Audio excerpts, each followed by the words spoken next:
Boker Tov, les Koulam. Alors, aujourd'hui, le cours, les Refouach Lema, les Edna Batrina, les Claudette Batrina, les Shimon Ben Aisha, Sadi Bat Rachel, Sarah Talia Bat Efrat Miriam, Dova Bat Sultana, et Lavdil, Léo Nishmat, Lilou Nishmat, Marcel, Esther, Bat Frecha. Bat Frecha. Nishmat, Raji Ben Rachel. Boker Tov. Je voulais juste revenir comme ça sur une petite négouda d'hier avant de commencer le shiur. Aujourd'hui, on va parler des chidushim sur Moshe Rabbeinu, sur quelques midotes qu'on va travailler, Bezrat Hashem. Je voulais revenir comme ça, parce qu'on avait parlé hier des femmes qui avaient le 100% de srout quand ils envoyaient leur mari à la synagogue. Alors comme ça que ça se passe. Quand une femme elle envoie son mari à la synagogue, il faut comprendre que même comme on avait dit hier, si lui il vient, il boit un café ici, il prend des pauses, il parle entre son limoud par exemple, s'il doit faire 1 heure d'études et qu'il vient dans son 1 heure et qu'il fasse une demi-heure. Alors comme on a rappelé hier, la femme elle, vu qu'elle a envoyé et qu'elle s'occupe du foyer et donc elle permet à son mari de se libérer, donc qu'est-ce qui se passe? C'est que son mari vient ici et elle, même si lui il prend 30%, 40%, 50% de sa mitzvah par rapport à ce qu'il a donné comme effort, elle, la femme, de son côté elle est exemptée de ça, donc elle a donné tous ses efforts. Donc qu'est-ce qui se passe? Elle prend 100%. Maintenant il y a une chose qui est très importante et que je voulais rappeler, très importante pour tous les hommes. C'est que nous, Baruch Hashem, on a avancé un petit peu et on aime venir ici à la synagogue, on aime venir étudier. Et le problème qu'il y a, c'est quoi? C'est que des fois, ça se fait au détriment de la maison, des enfants, de la femme et tout ça. Donc il faut aussi comprendre quelque chose. Que quand une femme, elle envoie son mari, et je parle ici surtout pour les hommes, que quand les hommes ici viennent étudier, Bezrat Hashem, il faut comprendre qu'il faut mieux étudier 1/4 d'heure, 20 minutes efficaces, une demi-heure, 1 heure par rapport à chacun à son potentiel, et qu'à la maison, on soit présent pour honorer sa femme, ses enfants, être présent à la maison comme il faut, avoir la bracha de sa femme. On aura ici beaucoup plus de bracha dans notre étude que si par exemple on vient étudier ici pendant 2 heures et qu'on laisse la femme et les enfants à la maison en train de souffrir et la femme en train de se tirer les cheveux avec les 5 ou 6 enfants les attachés. Maintenant, pourquoi on ramène ça? Parce que quand la femme elle est maintenant à la maison et qu'elle a envoyé son mari pendant 1 heure étudier la Torah, et qu'en fait elle a fait contre son gré parce que son mari il a pris du temps de sa femme pour venir étudier la Torah, alors qu'est-ce qui va se passer? Elle va regretter d'avoir envoyé son mari à la synagogue. Alors le problème qu'il y a, c'est quoi? C'est que lui il n'a pas la bracha dans son étude, et que elle et nous, vu qu'elle regrette la mitzvah qu'elle a fait, alors elle ne reçoit plus 100%, mais elle ne reçoit rien du tout de la mitzvah. Donc c'est pour ça que c'est très important au mari, que quand il vient étudier la Torah, qu'il ait la bracha de sa femme. Ça c'est l'enseignement du Rav Toudou qui m'a donné, qui est la bracha de sa femme. Et quand qu'ils viennent s'asseoir ici étudier, il faut mieux étudier 20 minutes avec la bracha de sa femme que étudier ici pendant 3 heures sans la bracha de sa femme et que sa femme est en train de se tirer les cheveux à la maison, en train de se battre avec le ménage et les enfants. Ça paraît logique, mais des fois on arrive à faire l'Olenu Navoda Zara de la Torah. Alors, Boker Tov, aujourd'hui on va parler de Moshe Rabbeinu, Veish Moshe, Veish Moshe Anav Meod, Mikol Adam Asher Al Pene Adama. Moshe était l'homme le plus humble de chaque personne qui était ici dans toute la surface de la terre. Extraordinaire. On essaie de comprendre très profondément, je pense qu'ici il y a beaucoup de chidushim à sortir. Donc on raccroche les ceintures en école. Alors, on voit comme ça que pose la question, comment ça se fait que Moshe il a réussi à venir et à être aussi humble que ça, alors que comme vous le savez très bien, Moshe est l'homme qui par le biais d'Hachem a sorti tous les Bnei Israël d'Égypte. Ça a sorti un peuple, il y avait 3 millions de personnes qui sont sorties, grâce à qui, entre guillemets bien sûr Hachem, par le biais de Moshe Rabbeinu. Il est venu, il a ouvert la mer, chose qui n'est jamais arrivé auparavant, enfin à part dans des midrashim avec Abraham et toutes ces choses-là. Il a fait descendre le srout de la manne, par son srout il y a eu la manne, il a fait manger tout le peuple par son srout à lui. C'est des choses qu'en vérité on sait qu'on passe comme ça, mais il faut comprendre. Ici, une personne, déjà rien quand elle fait une Seouda et qu'elle invite à Ouman 1000 personnes et c'est un Torem qui donne à manger à 1000 personnes parce qu'il a payé un repas pour 1000 personnes, les gens ils passent, waouh, c'est qui cet homme-là? Waouh, Kol Hakavod, Behemet, est-ce qu'il a mitzvot? Ouais. C'est-à-dire qu'il faut comprendre, il a donné pendant 40 ans dans le désert de la manne, donc il a nourri le peuple entier pendant 40 ans dans le désert. C'est un truc extraordinaire. Et bien sûr, il leur a apporté donc, ce qui est le but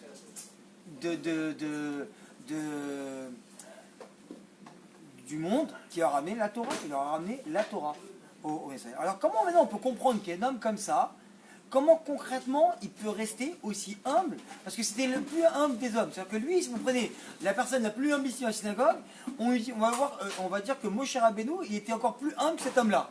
Alors qu'il a fait des choses des plus grandes que personne n'a fait. Alors maintenant, on se pose deux questions. Pourquoi? C'est justement d'abord Moshe, lui, qui a sorti les Israël d'Égypte. Et deuxième chose très importante, c'est que Moshe Rabbeinu, lui, la première fois qu'il a vu Hachem, c'est dans la montagne là-bas, quand il a couru après le petit agneau et tout ça. Maintenant, le problème qu'il y a, c'est que il vit sa vie, il sait qu'Hachem il existe, Hachem lui parle, et lui d'aller sortir les Israël d'Égypte, et qu'est-ce qu'il fait Moshe? Il refuse. Pendant une semaine, il y a eu Hachem, il a essayé de convaincre Moshe de sortir les Israël, et Moshe il refuse. Comment on peut comprendre ça? Déjà, lui, c'est l'homme le plus humble entre tous les hommes, et quand Akadosh Baruch Hu, il vient et il lui donne une mitzvah à faire, et même sortir de tous les Israël d'Égypte, il vient et lui dit je peux pas. Pourquoi il peut pas? Une des raisons, il y avait des milliers de raisons, une des raisons aussi qu'on va prendre qui vont servir pour notre étude, c'est quoi? Parce que je suis bègue. Moshe Rabbeinu, il ne pouvait pas parler. Il bégayait. Vous savez très bien l'histoire avec Paro, avec les Guéralim, d'accord, qui étaient là-bas, les Guéralim, les charbons. Les braises. Ok, donc il s'est brûlé avec la braise. Et donc voilà. Alors maintenant, on voit que quoi? Extérieurement, en fait, Moshe qui devait aller voir Paro et lui parler pour que les Israéliens sortent d'Égypte, lui il était bègue. Donc quand on voit comme ça, c'est la personne la moins qualifiée à aller sortir les Israéliens d'Égypte. Quand on regarde comme ça, on prend qui? On doit aller parler par exemple au maire pour aller demander je sais pas, une subvention pour n'importe quelle association. Et on va envoyer qui? On va envoyer le mec qui bégaye. Bonjour monsieur, Et oh, le maire, c'est pas ça qu'il veut. Il veut le mec qui vient, costard, cravate, propre, qui sait bien s'exprimer. On envoie le meilleur. Il envoie qui? Il envoie Moshe Rabbeinu, le bègue. Sans zilzoul. Très bien. Et c'est Moshe qui vient lui rappeler. Il dit je peux pas aller, moi, vers Israël. Pourquoi? Hachem, je bégaye. Comment je vais faire? Je vais arriver là-bas, ils vont rigoler. Je peux pas. Je suis pas un bon Kéli pour aller chercher les Israël. D'accord? Ça, c'est extérieurement. Très bien. Alors, c'est quoi comme ça quand on voit qu'il vient extérieurement? C'est, quand on voit un idiot, un mec qui comprend rien, un mec qui vient, il a gagné au loto. Qu'est-ce qu'on va se dire, nous?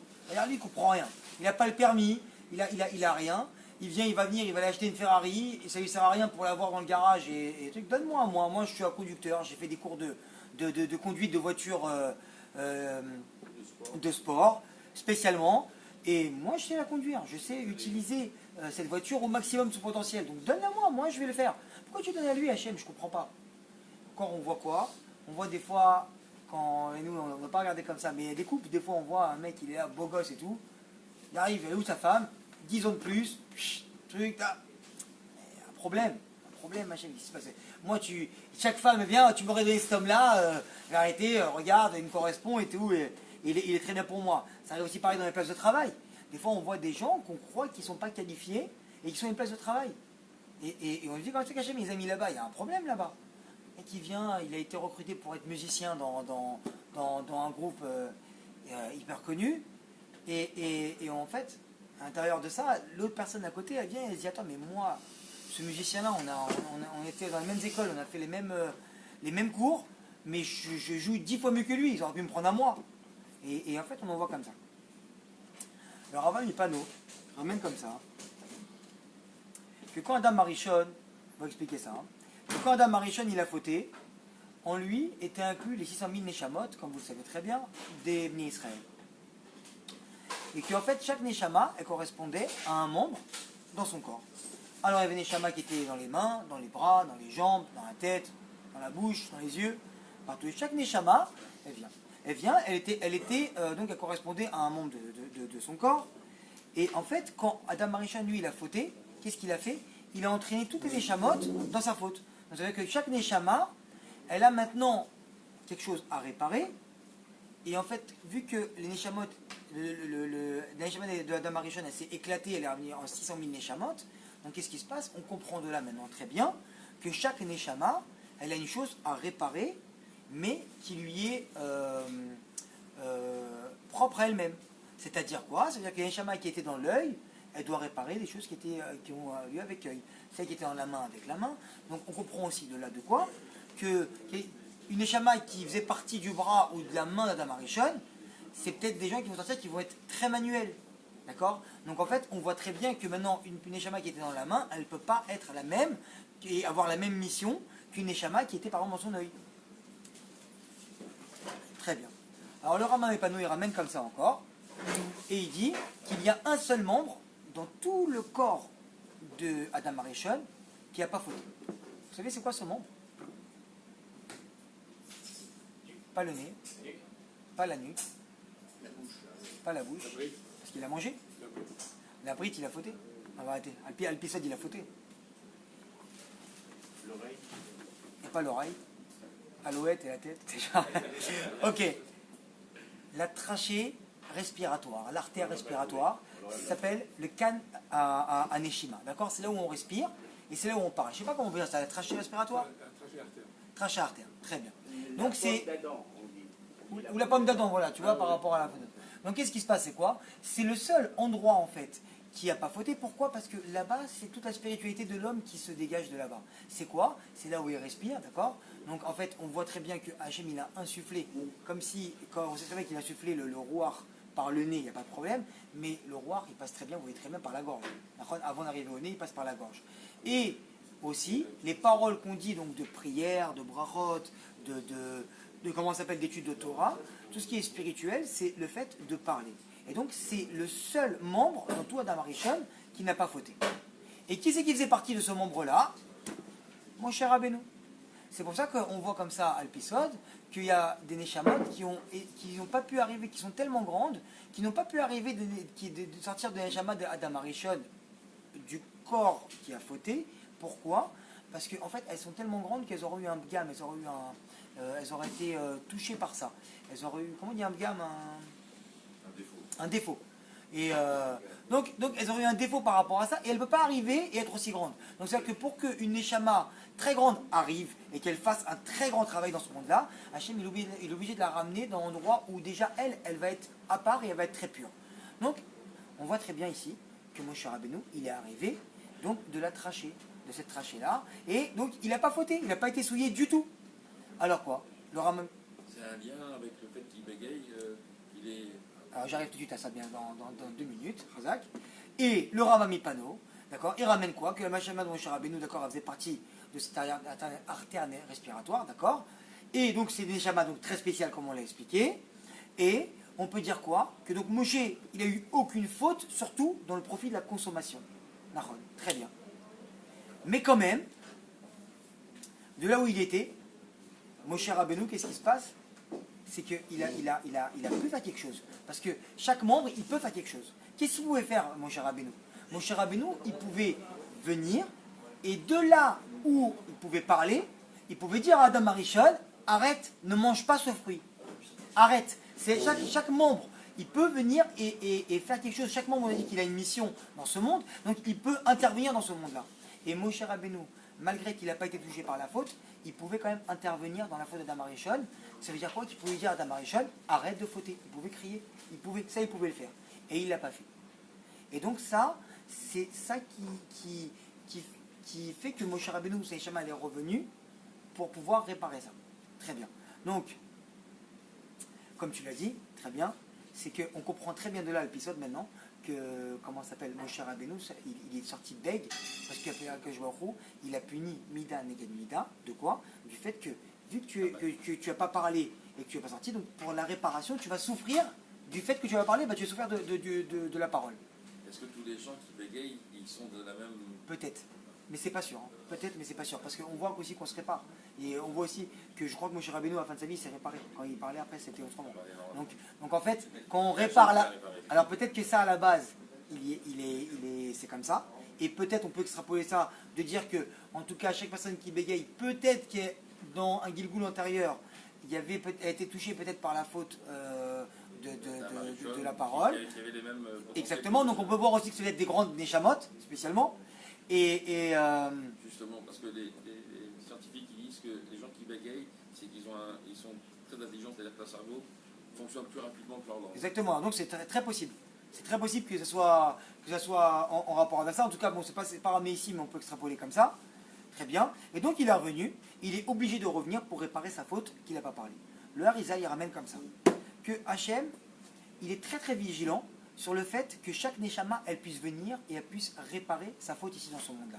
C'est-à-dire qu'Hachem, ce qu'il veut, et pourquoi il fait attendre le Mashiach comme ça, c'est qu'il veut ramener le maximum de Neshamot à réparer leurs fautes. On revient en Gilgoul, en Gilgoul et en Gilgoul. C'est pour ça qu'on dit que ceux qui ramènent le plus d'enfants, ils ramènent aussi le Mashiach avec eux, parce qu'ils ramènent beaucoup de Neshamot dans ce monde-là qui vont pouvoir se réparer. Très bien. Une fois, il y avait une histoire comme ça, d'une personne qui était très Gahavtan, qui était très orgueilleux, qui avait beaucoup d'argent, et en fait qui était très violent par rapport à ça.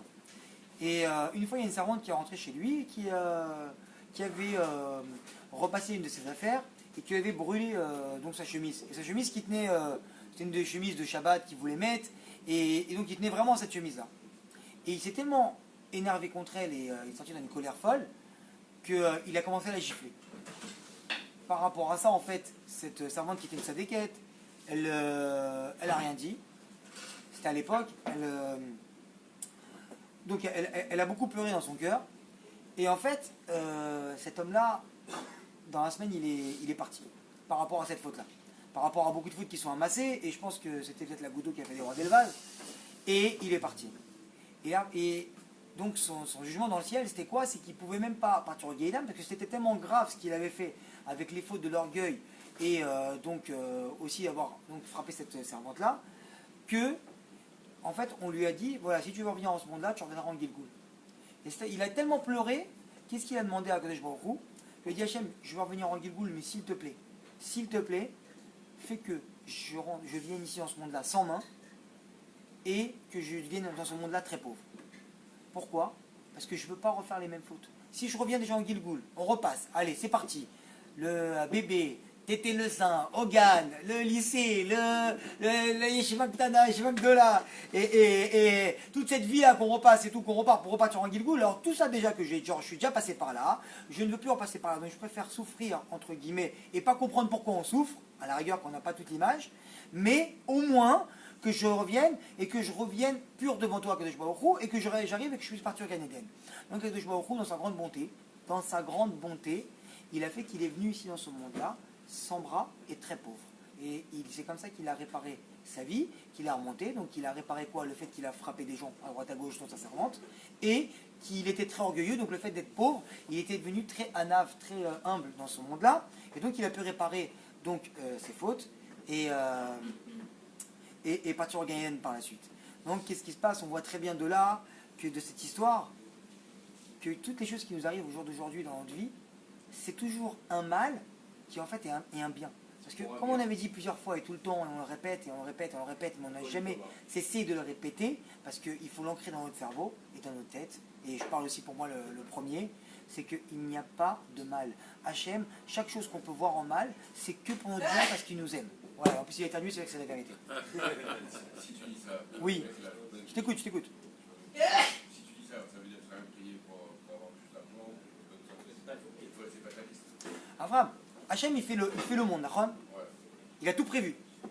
Très bien. Pourquoi on prie? Dis-moi, regarde, pourquoi tu viens prier ici, Baruch Hachem, je te vois tous les matins, pourquoi on prie? Alors quoi? On vient, on dit Hachem, toi ce que tu dis, ce que tu veux, ce que tu fais, c'est peut-être pas bien. Moi, à Parnassa, ça me convient pas. Alors vu que je sais mieux que toi ce que toi tu penses pour moi, alors je prie pour que toi tu changes. C'est ça qu'on dit? C'est pas ça. Alors pourquoi on prie? Pour améliorer. Améliorer, donc améliore ma vie, Machem. Machem, elle est pas bien comme t'es. Donc c'est... Quoi non? Améliorer quoi? Ce qu'il fait, c'est bien. Maintenant, ce que tu veux, c'est que Kadem va derrière un Kadosh Baruch Hu. Tu toi tu veux au contraire plus le servir. Et comme tu sais qu'il y a une bonne volonté, mais c'est dans le sens de la Torah, c'est ce qu'il t'attend. Donc c'est-à-dire que tu fais vraiment des choses qui veut dire que genre, tu veux en fait le servir, pour mieux le servir. Pour mieux le servir, très bien. Donc toi tu sais mieux que lui comment mieux le servir. C'est-à-dire que tu dis maintenant, j'ai pas de voiture, je vais appeler à la synagogue. Par contre, quand j'aurai une voiture, je vais venir plus vite, donc je vais venir plus tôt. Donc qu'est-ce qui se passe? Je vais moins de fois un petit fatigué, je vais étudier plus la Torah, donc je vais mieux te servir Hachem. Donc je sais mieux pour que toi Hachem, ce qui est bon pour moi.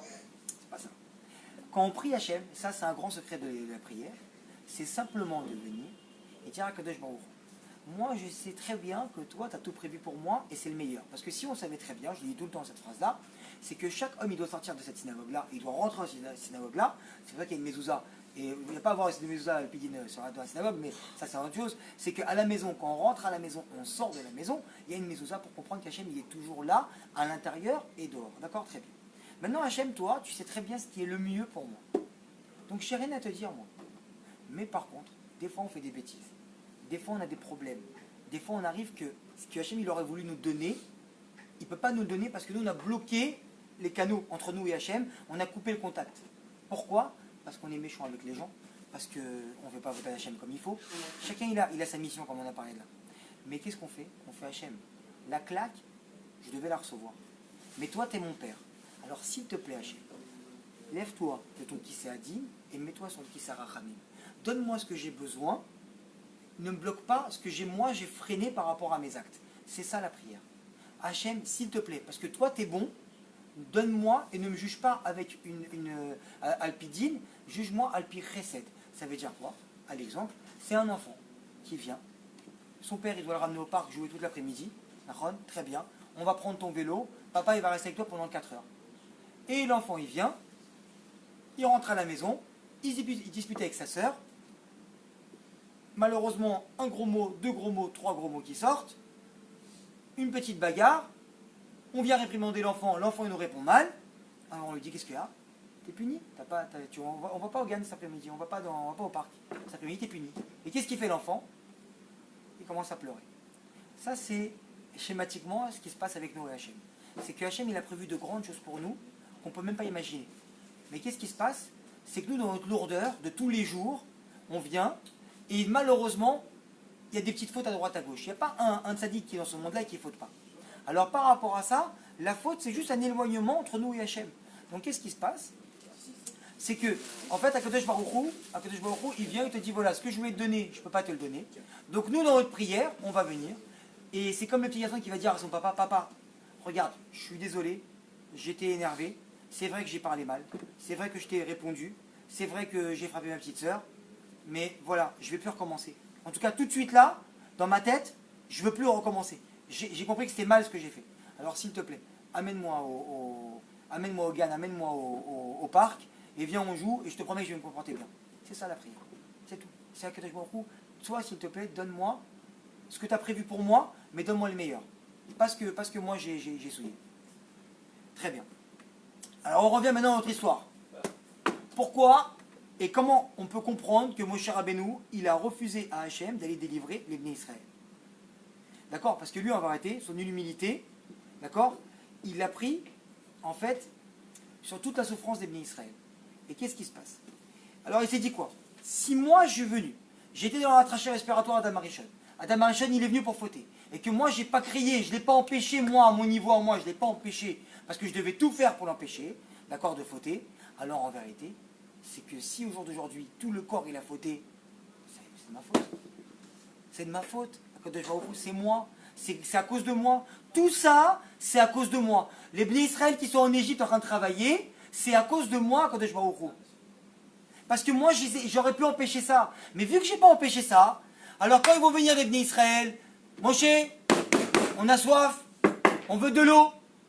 Il va pour aller au rocher. Non, Moshe, passe au rocher. Ils ont pris une pierre. Midrash, il dit, ils ont pris une pierre. On veut de là. Alors, on veut de là, tu sors de l'eau de là. Non, de l'eau de là. Ouais. Et l'autre, il a pris. L'autre, non, pas de là. Si tu veux là, moi aussi, je veux de mon rocher à moi. Alors, qu'est-ce qui se passe?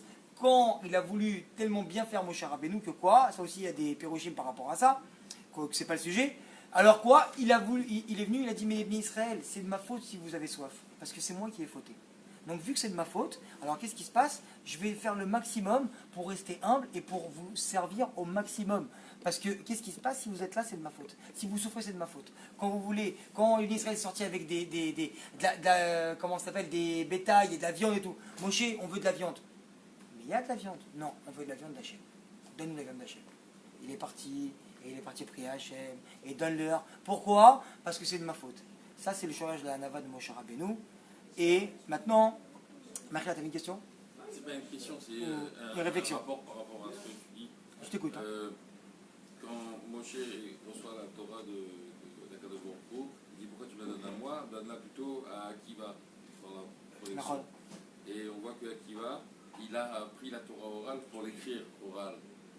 Encore le la Chod Chadak. Exactement, encore un peu rouge. Pas la cavote. Chadak. Et donc quoi? Maintenant, Moshe Rabbeinu, pourquoi il ne voulait pas aller chercher? Parce qu'il dit vu que c'est de ma faute à moi. Alors, en catégore, ça négore. Il n'y a pas ici un accusateur qui vient maintenant, qui vient libérer les Bnei Israël, qui vient leur faire des... Comment on dit ça négore ouais, qui vient défendre les Bnei Israël. Je ne peux pas les défendre auprès de Paro. Pourquoi? Parce que c'est moi qui les ai mis là-dedans. Donc maintenant, moi, je vais arriver, j'ai fait fauter tout le monde, et genre, ça va être moi le libérateur. Je peux pas, je peux pas faire ça. Alors quoi? Moshe... On va dire qu'il se représentait au départ, il était trop, donc il était dans un endroit tamé complètement. Il connaissait la puissance de l'Égypte de l'époque, et donc lorsque Akadosh Baruch Hu il lui propose ça, il était tamé entièrement en disant je ne crois pas, j'y crois pas. Il n'a jamais été tamé. Non. Oui, non, je comprends ce que tu veux dire. Il était tort. Il était dans un milieu... mais avant d'être enfermé là-bas, disons chez Yitro, il était en Égypte, il était prince. Pour lui, l'Égypte, c'est normal. Il connaît tout ça, et lui, c'est Sourmira, il est sorti du mal. Il y avait du mal partout, tout était tamé partout, mais lui, il était Kadosh. Moshe Rabbeinu était Kadosh du début à la fin. Il n'y a pas eu de... il n'y a pas eu de bga. Moshe Rabbeinu, il n'est pas parti, il n'est pas tombé et remonté. Moshe Rabbeinu était Kadosh du début à la fin. Donc il n'y a pas eu ça. Donc maintenant, qu'est-ce qui... D'accord. Alors qu'est-ce qui se passe maintenant? Hachem il dit quoi? Il dit que même si en vrai j'aurais pas dû te choisir parce que toi t'es venu t'as fait tomber les Bnei Israël entre guillemets par le fait que tu n'as pas parlé et que tu bègues, et bien justement c'est toi en fait, vu que maintenant tu t'en veux de ça, tu es la personne la plus appropriée à mes yeux d'aller voir et d'aller chercher les Bnei Israël et de les sortir. Parce que toi, tu vas faire le maximum. Et c'est exactement ce qu'il a fait, Moshe Rabbeinu. Il a fait le maximum. Il n'y avait pas un moment où il a relâché. Moshe Rabbeinu, ça aurait été l'homme qui était extérieurement le moins apte à aller parce qu'il bégayait, parce qu'il y a beaucoup de problèmes, parce qu'il est arrivé avec un bâton et pour sortir les Bnei Israël d'Égypte, mais en vérité, c'était l'homme le plus apte, c'est l'homme qui aurait fait le plus de Messirut Nefesh pour ses frères. Pourquoi? Parce qu'il s'en voulait, Moshe Rabbeinu, de les avoir entraînés là-dedans. Et donc, alors quoi? C'est en même temps, le fait que tu vas parler avec Paro, et que tu vas faire des efforts pour parler, et que tu, en mon nom, et que tu vas les sortir, et que maintenant tu vas parler donc, pour les délivrer de là, donc tu vas faire aussi la réparation par le fait du dibour. Et il y avait une c'était Mida Neged Mida qui bégayait parce que justement il n'avait pas parlé, et maintenant il répare. Comment il répare? Par le fait qu'il ait parlé et par le fait qu'il ait donné la Torah qu'on étudie aujourd'hui tous les jours, et Torah Béalpé et Torah Bertav comme on avait dit, et donc par le fait que nous on parle et qu'on dise aujourd'hui les livrets Torah, ça répare encore la Neshama de Moshe Rabbeinu qui... Donc maintenant ça c'était un Inyan. Maintenant on va mettre très rapidement encore 5-6 minutes, mais le fait qu'une fois il y avait Rabbi Yosef, c'était le fils de Rabbi Yoshua ben Levi. Il était parti un jour et il a eu un accident et il a fait il est mort, il est revenu à la vie, d'accord? Donc il a eu une mort clinique. Et quand il est revenu à la vie, il est venu voir son père, il lui a dit comme ça. Il lui a dit là-bas. Il lui a dit là-bas c'est Olam Hafour. J'ai pas compris. Il a dit je suis arrivé là-bas, j'ai vu des tzadikim que je connais ici. Là-bas ils sont Réchaïm et des Réchaïm ils sont tzadikim. Son père il regarde, il fait quoi? T'es pas au courant? T'es pas au courant qu'il y a plein de babas qui viennent et qui se disent soit ils ont tzadikim mais qui sont à Maharet, qui connaissent rien du tout et qu'il y a des Réchaïm, qui sont Réchaïm en fait, et qu'il y a des Réchaïm que tu crois qu'ils sont Réchaïm de là parce que toi tu les vois mal. Et en fait, au fond d'eux, eux c'est des tzadikim. Alors il dit, non, c'est pas ça que je te parle, papa. Ça, on le sait, ça, bien sûr je le sais. Dis-moi ce que je te parle, c'est quoi? C'est que c'est des Neshamot que je voyais là-bas, qu'ils avaient un potentiel de travailler Hachem et chacun dans sa mission, d'accord? Ça veut dire quoi? On va expliquer ça tout de suite.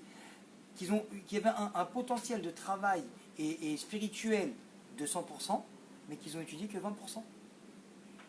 Qu'ils ont consommé que 20% de leur potentiel. Et ceux-là, là-haut, ils sont loin d'Hachem. Et eux, ils s'appellent Réchaïm. Il dit, comment ça? C'est quoi? Ça veut dire quoi? Ça veut dire que la personne qui vient, par exemple, qui devait être le grand rabbin d'Ashdod, lui, il est venu et il a resté dans un kollel où il a fixé 2 heures d'études par rapport à tout son potentiel qu'il avait. Donc lui, en fait, cet homme-là, aux yeux d'Hachem, il est loin d'Hachem. Parce que pourquoi? Parce qu'il n'a pas rempli son potentiel. Maintenant, qu'est-ce qui se passe? C'est quoi? C'est mal d'un côté, et de l'autre côté, c'est bien. Parce que pourquoi c'est bien? Ça nous montre à nous. C'est-à-dire que maintenant, aujourd'hui, même un conducteur de taxi qui vient et qui prend son taxi, lui, son travail, c'est quoi? C'est de faire ce conducteur de taxi dans l'honnêteté et il fait son travail, il est bien, il est propre, il vient, il étudie 1 heure dans la journée, il rentre, il est correct avec sa femme, ses enfants, va au Hachem, il fait Torah et Mitzvot, et il travaille. Mais qu'est-ce qu'il va faire lui? Son potentiel, comment il va le faire à 100%? C'est que lui, il va venir, il va être gentil avec les gens. Que lui, il va sortir de là, il va ouvrir la porte aux gens quand ils sortent. Les gens handicapés, il va les aider à rentrer dans la voiture. Que, par exemple, quand il y a des fois des embouteillages et que ça se passe mal un petit peu et qu'il doit rajouter un peu d'argent, il va dire non, ça je suis mévateur, il n'y a pas de problème, laissez tomber. Et en fait, de là, on voit que des gens qui sont très très simples, ils peuvent être des tzadikim, et des gens qui sont, à nos yeux, tzadikim, ils peuvent être des Réchaïm. C'est ça qu'il a ramené là-bas. Alors quoi que les Bnei Israël, on voit qu'Abraham, qu'ils sont comparés, comme on avait dit, au sable de la mer, de la plage, et aux étoiles du ciel. Et comment on comprend ça? C'est quoi? C'est que le sable, très bien, il est très très bas. Les étoiles, ils sont très hautes. Alors quoi? Ça veut dire aujourd'hui en fait que nous, Hachem, c'est pas parce qu'on est très haut ou très bas, et surtout à nos yeux, à nous des hommes, que aux yeux d'Hachem, on va être très haut ou très bas. Aux yeux d'Hachem, en fait, on est les mêmes. Parce que quand on est haut ou on est bas, aux yeux d'Hachem, Hachem, il voit dans le passé, dans le présent et dans le futur. Akadosh Baruch Hu, il a une image globale de la personne. Ça veut dire que quand une personne elle est très haute spirituellement ou très bas spirituellement, pour Hachem, il dit c'est la même chose pour moi. Pourquoi? Parce que moi je le vois comme un fils. Moi je vois son potentiel qu'il va donner ici. Et quand il va venir et qu'il va donner son potentiel qui va monter comme une étoile, et parce que moi je le vois déjà comme une étoile. Donc qu'est-ce qui se passe? C'est quoi? On voit ici quoi donc Akadosh Baruch Hu, à la personne qui est très loin, on va dire un exemple, qui est le plus radin possible, il va donner les outils les plus grands pour qu'il soit lui le plus donateur possible, qu'il puisse réparer sa mida au mieux possible. Donc qu'est-ce qui va se passer? C'est quoi? C'est qu'on voit très bien qu'une personne qui est le plus loin, en fait, il peut s'approcher au plus proche d'Akadosh Baruch Hu par rapport aux outils qu'il lui a donnés. Voilà, on va s'arrêter là pour notre chaîne pour aujourd'hui. Shabbat Shalom. D'accord, Shabbat Shalom.